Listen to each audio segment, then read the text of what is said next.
We're going to now attempt to see how it works. Jumper cables. Those go on your battery. Alright,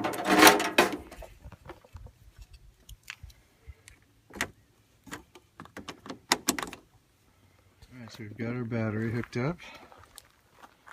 Our cable. Our hose. It's just simply goes in there. Start the truck. This thing goes 32 amps up to much more than that. So you need that thing running. Then you simply plug this in. It can only go one way.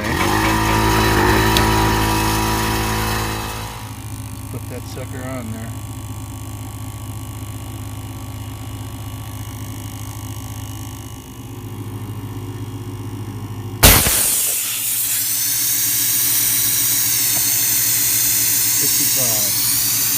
So 1 minute 40 seconds from 45 pounds to 65 pounds. This is really well made. You have to be careful because this is extremely hot. This section of hose is high temperature, so you don't melt the plastic coily cord thing there. So when you got to take that off of there, you better watch your ass. But this really is a well-made piece of equipment. It makes short work of filling. I can now do the whole job in about less than 10 minutes. The longest time being waiting for that to cool down so you can take it apart.